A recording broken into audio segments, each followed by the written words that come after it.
Hi guys, welcome back to the Warcraft Weekly, the show that brings you the latest information about World of Warcraft from both within the game and the community around it. In this week's episode, we'll have a dive into the game events coming up this week, including the Mythic Affixes. We'll take a look at the Hearthstone Anniversary Catastrophe, event, and then we'll finish by taking a look at all the glorious submissions that rolled in this week for this month's Transmog of the Month event, for which the theme is green. Alright then, what's coming up this week? Let's start with the Mythic Affixes. So the first affix is a very easy one. It's volcanic. There will be fire under your ass. Move said ass out of the fire to avoid being blasted up said ass by the fire. You have around 3 seconds to do this. Just move quickly. Run, Forest, run. Do not burn thy bum. Simple. Oh, and by the way, it's tyrannical as well, so just watch them bosses because they will be slapping slightly harder than usual and have more health, so probably save lust and stuff for the bosses this week. In keys plus 14 and above, you will also have to deal with the on-death affix of Sanguine, so when a mob dies, it will drop a little pool of blood on the floor. This will heal any of the other mobs that stand in the pool, and also damage any of you or your fellow players that remain within the pool. To summarise, mob go dead, pool go splat, group go sideways, profit. This week's main event is the Warlords of Draenor time walking, so people level 40 plus can do WoD time walking dungeons. There's also increased reputation with all the Warlords of Draenor factions, and you can obviously buy the tokens from the time walking vendor if you want to boost any of your reps up pretty quickly via that method. For the time walking badges, there's various things you can get, such as catch-up gear for any new alts if needed, and there is also a mount from the vendor this time round for this time walking event. Well, actually, in fact, there's two. You've got the Iron Hoof Destroyer, and you've got the Beast Lord's Iron Tusk. Both of them cost 5,000 time walking badges, so hopefully you've got some saved up if you still need these. Third mount you can get this week is, of course, the Reigns of the Infinite Time Reaver, which drops from any of the time walking bosses, and there is no Warlords of Draenor time walking raid, so this is purely just from the dungeons this week, so good luck. There is also a micro holiday occurring this week, which is Ungoro Madness. Now this is basically where you go to Ungoro Crater, you can kill dinosaurs, sometimes you'll get a drop of Dino Mojo, and you can throw this at another player. It'll give you both a buff, which could be things like increased damage, damage taken reduction, movement speed increase, size increase, and then once you get 20 buffs, you will start getting the buff Awesome, which just increases your awesomeness by 10%. Doesn't really do anything, but you know, it's got no stack limit, so you can just stack this as high as you want. These Dino Mojo do come from like rare little micro holiday bosses, and they will be marked on a map with a red cross. But nobody will be there this week because it is of course the Hearthstone Anniversary event. Whoops, one more thing to tell you before I tell you about that. The PvP brawl for this week is the Deepwind Dunk. This is the one where you can play on Deepwind Gorge, where there's a ball added, or 2 or 3 or 4. You get the balls from the middle of the map, successfully cradle the balls all the way back to your enemy's base, and then dunk the balls into your enemy's face, or net, depending on how attractive the enemy is. If you want some more information on this event, please refer to this comment from this premium Wowhead user. I like Deepwind Dunk event. Thanks for the insight, mate. Right, this week's proper holiday event, the Hearthstone 10th anniversary. This runs up until the 18th of March, so you've got a week to get what you can from this. The first thing you can do is log into Hearthstone. Doing so will then grant you the Fiery Hearthsteed mount when you log back into World of Warcraft. There's another mount you can get, as well as the Battle Pet, Sarge, the Toy, the Hearthstone Game Table, a new Hearthstone Toy Effect, Stone of the Hearth, and then some Transmog gear as well, hats, belts and tabards. First impressions of this event? Abysmal. I'm not even going to hold back here. I logged in to Hearthstone first of all and got the mount. Didn't get a pop-up or anything to say that I had got the mount when I logged into Hearthstone. Just logged back into WoW and there it was. Great. It was apparently bugged earlier in the day when I was at work, so it was fixed by the time I got home. I also noticed that for some people they got the pop-up in Hearthstone, but it was the old image of the original Hearthsteed mount, so they hadn't even updated that. Minor details, yes, but that's what Blizzard usually does well, so they proper dropped the ball on this so far. Then you log in to play Hearthstone in World of Warcraft to get the achievement and stuff, and there's one game board at each location where only 2 players can play at a time. I don't even need to explain why this is a bad idea. Next, there's the spawns of the event boss. Nobody seems to know when it spawns, if it's on a rotation between the 3 different locations, if you can get multiple loot per day, if you can loot it once per character per day. Like, no one has a damn clue how the event works. Like, why does it take an absolute shitstorm of a first day full of bugs, salt, tears, disappointment, children being thrown off cliffs. I don't know why that's relevant. But when Blizzard could just put some details out, clear details, communication, and tell us what the event is about, what we're supposed to do, when things are going to occur, so we all know what to do, and we can just log in and play the game, like, people intend to do, and just achieve the thing. Is it really that hard? Very few of the player base, I would imagine, have the time to sit there all day documenting spawns on every single hour, which obviously some people on Wowhead do. They sit there, they go to every location, they've got maybe multiple accounts checking this out, they're communicating with the guild, discords. Great. If you can do that, that's fantastic. But also, why do the players need to do that? Why are you treating your players like that? Expecting them to do those things. This is a game, for God's sake. It's not a job. It's not a detective case. You make an event, tell us what to do, let us do it. Just make it clear. As you can tell, this pissed me off because I came home from work, I just wanted to do some stuff, record the video for you guys and tell you all the details about what to do, but I couldn't do that because it was just not functioning as intended, very clearly, just a shitstorm. So, yes, I am disappointed, Blizzard. Imagine if you've just started playing this game and this is the first event that you see. It's an embarrassment, especially when we know for a fact that they can do better. It's just annoying. Let's just hope they put in all the resources into the next patch or the new expansion, and that's not shit as well, because this event is shit. It's basically a carbon copy of the Diablo 4 Goblin Treasure Thing event, but worse. Like, how do you make it worse? How? At the end of the day, what's the big deal? This is just some cosmetic rewards, but maybe don't make a big fuss and promote an anniversary event and then serve us some unfinished, buggy pile of dog shit, because it's just going to bite you in the ass. It just leaves us all with a bitter taste in our mouths, as dog shit should, but just sort it out, Blizzard, and maybe get it right beforehand. Test things maybe? Like, who gives a toss if this was on the PTR? Like, whoopty fucking shit if someone knows how to get the rewards before it goes out so we can tell people what to do and make guides and things. Like, is that really so bad? What's better? Oh no, there's a guide, people know what to do. Oh shit, they're going to do it straight away. Would you rather that, or would you rather people be tearing the hair out and spamming you guys with bug reports and annoyed, tickets and things? Like, what's the worse evil, Anyway, rant is over for now. So let's take a look at the submissions this week that came in for the Transmog of the Month competition. The theme is green this month. If you want to get involved, please do so. Jump into our Discord, go to the Transmog section, the Transmog of the Month, and then you can submit your post in there. So the theme is green. Do your best to stick to the theme. Interpret that as you want to interpret that. If you win, the prize is £20 of Blizzard balance in whatever currency is yours from wherever you live in the world. Let's take a look at these submissions. Kicking us off this month was Mr. Old Wise Druid with a tree. A druid who just is a tree. He identifies as a tree. He cosplays as a tree. He just really just is a tree. Sometimes he's a bush. He's also quite good at being a fern. He's a firm believer that if you branch out into any direction, you'll twig onto what you're trying to find and be able to, root yourself into something really new. So there's a few tree puns for you. I think it's really okay, and it's a fair contender for the top spot. I'll leave it at that. Next we have Renova. Now Renova was of course winner from a previous month's Transmog of the Month competition, and Renova, you do not mess about when it comes to mogs, do you? Another fantastic submission here. I love that you really do enjoy a solid headpiece. Now that could sound dodgy in some scenarios, but not in this case, so let's keep it sanitary. What we enjoy, of course, about this mog is the fact that you took the green theme differently, and you went down the fell line of things. Now obviously a lot of people interpret this as nature, there's nothing wrong with that, of course, but yeah, the fell vibes as well. People may have forgot that was a possibility too. And it's cool as well because you're still on the priest, so it's not like you've gone for a demon hunter or something that's like obviously pure fell or like a warlock. Yeah, priest vibes here. And it just works great, Like a priest from the Tomb of Sargeras or something like that. Again, using an interesting mix of different pieces. We've not got any kind of sets going on here.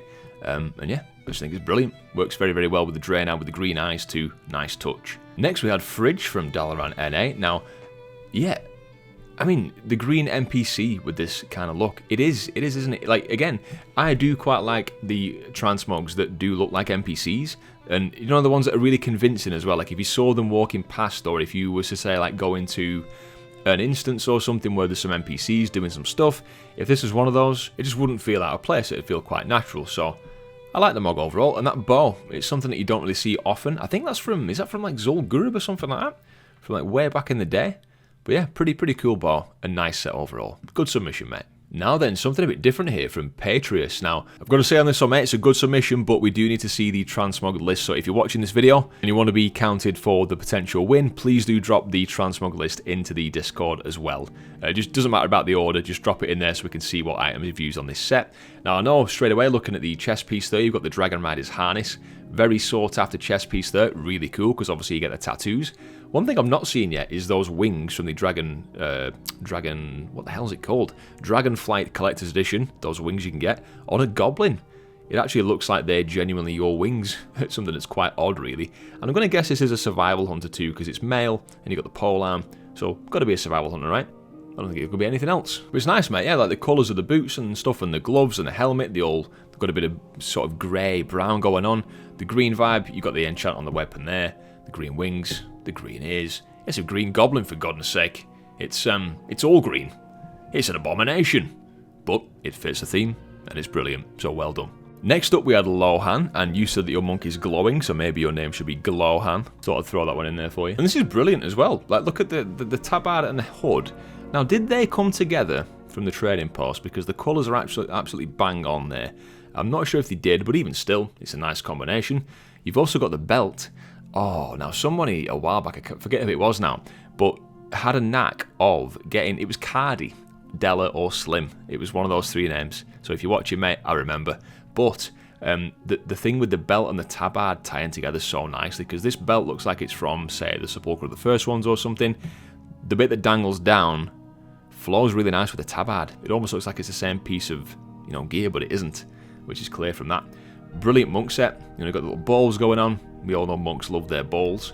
And the weapons, I think those are the artifact ones, but the colour again, brilliant. And obviously I like it when the monks have the kind of shoes with the toes showing. It's just very thematic, isn't it? So brilliant. Excellent submission. Next we had Fab with the Swamp Shaman. This is great as well, isn't it? Proper Shaman vibes. The weapon model there, again, something that people don't generally use, but with this Transmog works perfectly. Even down to the mount as well. Of course, you've gone to the extra effort of getting a mount that works brilliantly. Look how happy the mount is to be involved as well. You've made the mount's day, mate. The props to you for doing that. It's a little smile. It looks like somebody's dad when they've just been handed a phone and they accidentally opened the front-facing camera, you know? Again, I like the fact this isn't just leaves. No offense to those people that did submit leaves. But yeah, a different take on the green theme, so brilliant. Lovely creative submission. So we've got Beheart with a fairly tame Transmog as well. And again, that gun is something that people just don't use. You never see that gun around with Transmogs and things. But here it is, and it ties perfectly with this set. Got lovely green things going on. You've even got the backpack there. Is it the Slimy Expulsion backpack thingy from Shadowlands? Which kind of looks like you would be fueling your gun with that as well, in a weird way. Little blobs for the pet there. I like the fact that you've gone and got the background that's very topical for your Transmog with the whole slime vibe going on. So yeah, great submission and lovely goggles there too. And then next up we had Ocelot with the green Transmog from the Rogue here. Proudly sporting the Niffen hat there, and what a great thing as well because it's green. Perfect time to whip that hat out of the bag, and props to you for getting it, mate, because that's a bit of a grind, isn't it, from what I gather? What I enjoy about this is the set itself isn't too in your face. The green ties in greatly with the hat. It's not like a different colour. Well, it is ever so slightly, but it's not noticeable because you've got the gap between your shoulders. And obviously the face is there in the middle with a little tash going on, and then you've got the helmet. And even the little furry thing dangling off the helmet is the same colour as your hair. Nice little touch, don't know if that was intentional. You got your daggers in the belt there. Obviously it looks great for a rogue to have some extra daggers lying around. You can never have enough. And obviously the weapons. The weapons being quite glowy themselves. This is why I like the fact that the set isn't too in your face, because the daggers kind of stand out nicely. And yeah, it's not overstated, as I said. Great submission. Next up, we got Savaris on the Paladin, the Ret Pally. Again, we've got a weapon here that's kind of hard to make look good in any kind of Transmogs, but with the green theme, just like an emerald heaven sword. That's what we're going to call it, even though it's not called that. What a silly name. But for a Paladin, perfect. You've also got some elements of the set, the Warden set, the green one, which works great as well. The little back piece there with the kind of spikes coming up, I believe that's from the Embers and Altharian kind of campaign sets. It really feels like you're a protector of the green dragons. If they hired a paladin to, look after them, I think they'd hire you, mate. So, good stuff. And then we had T. Kalina on Bappy Panda, the Green Panda Gal. So, Demonology Warlocks, so we've got a cloth set here. Now, even though it's a cloth set, got a little dagger on the belt, another nice little touch, because you're using a dagger in your main hand too. Look at the bloody gloopy eye thing hanging off the dagger. I don't know what that is, but I'm a fan of it. What this actually reminds me of is a boss. Like, if there was like some kind of Mr. Pandaria dungeon where there was some sort of demonic stuff going on at the same time, like, you would be a boss in there with this transmog, I think, The Demonic Pandaren Mistress. Let's go with that. But yeah, it's a good submission. I like it a lot. Next up, we got Eprom. Now, the character Paradise. Now, I love this set. This, the shoulders and the robes and the helm from this this set there for the Warlock. I purposefully played my Warlock in this tier so I could get these transmog pieces, because it's probably one of my all-time favourite Warlock sets. But yeah, the staff too. You've got the I think that's the Destruction Warlock artifact appearance, if I'm correct there. Do correct me if I'm wrong. But yeah, that's one of the more obscure appearances of it as well. But works very well with this set too. And I even like the fact that you've added the little hand pet. I mean, it just works great with this set. It's green and grey. Doesn't get better than that, does it, So, nice one, mate. Good submission. Next up, we had Airplug with the Camo Protector. Protector of the Grove. Now, obviously here, we can just see if we look at this image. We've got some arms, a bit of a tummy, a neck, a beard, and a face. There's nothing else in this image. It's just some bits of a person. But then if you look closely, you will actually see the transmog itself. And the camo is on point, hence my joking. What's also funny about this one is I did think this was going to be a hunter or something with the mail kind of going on. However, it's not. I believe it's plate. And you've got the shield there. I think this is a paladin, right? And you've got the one-handed... Is it a mace? But it's like a trowel. So, Protector of the Grove. You just imagine this guy sort of, tilling away, tending to the gardens. Some nasty beasties come along. You just get the little spade thing out and just donk them over the head with it. It's great. Nice one. Next up, we got Bandigo on his rogue, Bandy Rogue. So, another good set here with the little Volpera. Now, the Volpera, you've kind of got the purple tint to the ears and the feet going on there, but you've kind of incorporated that as well with the set. So, you've got those blades of a Hakari. Is it the blades of Hakari? I think they are, right? But with the purple glow, it matches your feet and your tips of your ears quite nice. So, again, I'm not sure if that was intentional, but it works, mate. And, yeah, this is the rest of the set as well. Pretty nice. It almost looks like a monk as well, You could pass off as a monk. But, yeah, tints of green going on there. The shoulders are, in your face, big, bold. This is green transmog wumph. I like it. And, obviously, the little balls on the boots. Ties in lovely. And it even looks like you've got some little poison vials on your chest piece, too. Another lovely little touch. Nice. Next up, we've got Ur. Let's